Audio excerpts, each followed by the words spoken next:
Hey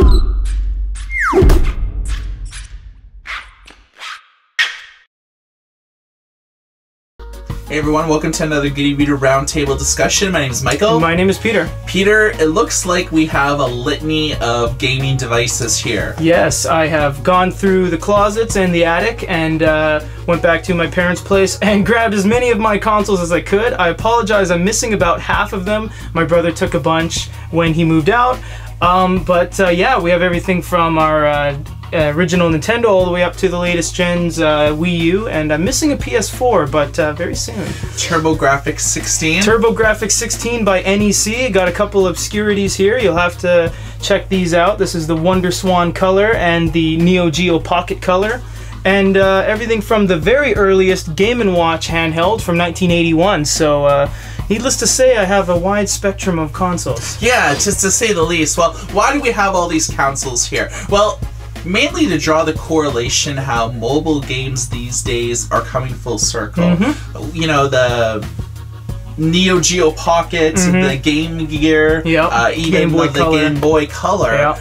A lot of games that we play on mobile really harken back to the earliest days of mobile gaming. I mean, sure, we're used to PS3s and PS4s with full 1080p mm-hmm. Resolution, but when you play your average game like Tiny Towers or Pocket Trains, or a lot of the games that you download off of, you know, the App Store for Apple or maybe Google Play or even the Goody Reader App Store, it's, you look at the most popular games out there and they would be perfectly at home on, you know, an earlier game screen from 10 years ago. Yeah. You look at Candy Crush Saga. Yeah, like a game like that would feel right at home on the Game Boy Color. Yeah, hundreds of millions of downloads and one of the most popular apps of all time, Candy Crush. I mean, yeah, you can play that on the Game Boy Color or any of the 8 to 16-bit systems.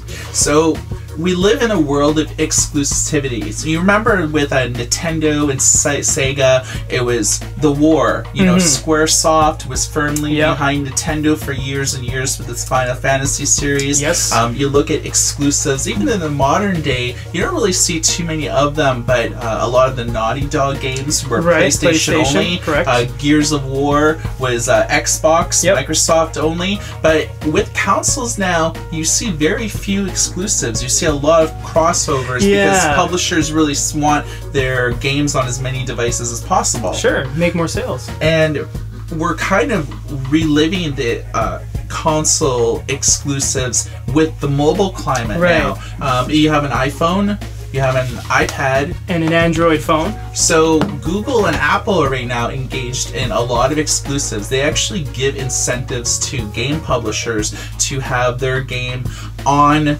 their system exclusively for either a set period of time or forever. You look at Supercell with Clash of Clans, Boom Beach, and games like that. They were on iOS exclusives for almost like a year or two before you saw Clash of Clans finally hit Android. Right. But a lot of their other titles are still iOS only. And in return, Apple gives them promotion. It makes them editors' picks. It makes them part of the trending. And Google does the same things. They give a series of incentives to game developers saying, you know, publish with us first, publish exclusively with us, and we'll give you, you know, limelight on the front page. We'll put you on dedicated subpages, and that really helps. And you know, obviously, if I were as a game publisher and Apple was like, publish a game with us, and we'll put you on our editor's choice for like 3 months. Exactly. And like, you know, no brainer. If someone plays a game, you'll be one of the few recommended titles. You know, also try downloads, you know, from these guys.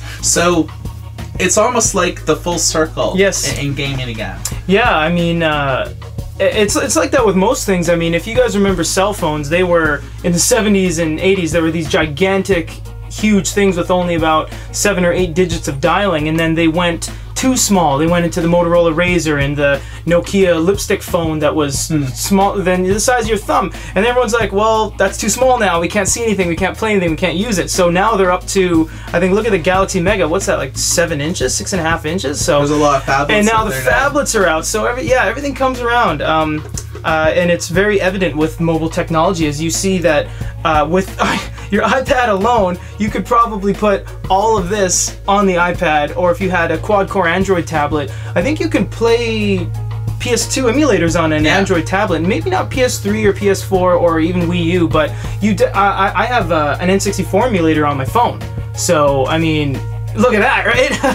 all this kind of compact into one phone. So it's kind of I like the physical consoles. I like holding them and displaying them and, you know, playing on them, but it's unrealistic to keep doing that in the future if mobile technology is just so much more accessible. Well, look how bulky this is. I know. On my iPhone, I could play just as powerful games on almost everything here just on this. And even the iPhone is rumored to be going to about 5.7 inches with a new version of it. So Apple is going to be, you know, offering the same phone like this, but they'll be offering a larger phone as well. So you'll have more screen real estate to actually play these games, and, you know, higher resolution and things like that. So what do you guys think? You know, consoles have had their day in the sun, but it almost feels like it's futile. You know, Sega got out of the console business. Yeah, the Dreamcast was its last run. You know, Nintendo is not really seeing a lot of sales for the Wii U, and even a lot of developers have said, you know, we're not porting our games to the Wii U. There's not enough of them out there, and the SDKs and all of the programming. It's too complicated to really go there. Especially with its remote having a screen with secondary display, so you'll have to change your game to accommodate that. So yeah, I understand. Yeah, I know where they're coming from. So, you know, even Microsoft is talking about getting out of the Xbox business. You know? Where's my Xbox? Yeah. Oh, whoops. Oh well. So it's mobile gaming now, and, you know, any game on any of the systems here, barring maybe one or two, we can play on our smartphones. And it's that quality of games that we're actually playing now. So it's almost like a throwback to like 10, 15 years ago, playing a game on our smartphone as we played on like a console, but without all the bulk. Right. And now you even see those boxes that, like the Ouya, where you can buy a controller and just connect your Android box to your TV. So you essentially bypass all of this, all the weird AV cables, proprietary jacks, and you just use the one slim box that goes right to your TV, and then you play with your remote. So kind of kills all of this. So what's the future of gaming? Well, you know, Ouya is one good example. The Fire TV actually has games that you can play. Rumor has it that Apple will be adopting an iOS formula for the next generation Apple TV, where you'll actually be able to play iOS games on your Apple TV. Same with like Chromecast and things like that. So playing games that were designed for this and Peter's Android phone are going to be on your TV just via, you know, the standard type of, like, you know, device that's mainly watched for TV. But gaming's secondary, so you don't need to invest hundreds of dollars in this or $500 in that. You invest in like a, you know, a sub $90 device to play games and to consume content and watch videos and things like that. So what do you guys think? We've covered a lot of ground here today. Do you have any comments on Google or Apple offering exclusivity agreements to publishers? Do you think that gaming consoles are dead? Do you think that, you know, mobile tablets and phones, is this the future of consoles? Drop a comment below and stay tuned to our Facebook channel, and we're going to show all of these devices, and we're gonna offer a prize to someone that can guess every single one of the devices on the table today. So for our Goody Reader Roundtable, my name is Michael. And my name is Peter. Everybody take care.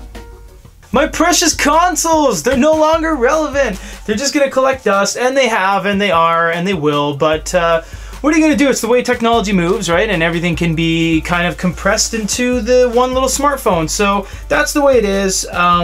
It makes more sense that way than to have, you know, 6 different competing systems. At one point they had Nintendo, Sega, Sony, what else? Panasonic, NEC even had a hand in a game. In Japan they had WonderSwan, Neo Geo, Panasonic, I think I said that. Yeah, so let us know what you guys think about this video. We thought it would be cool to kind of have all the consoles out here. I have cleaned up, so it's no longer here.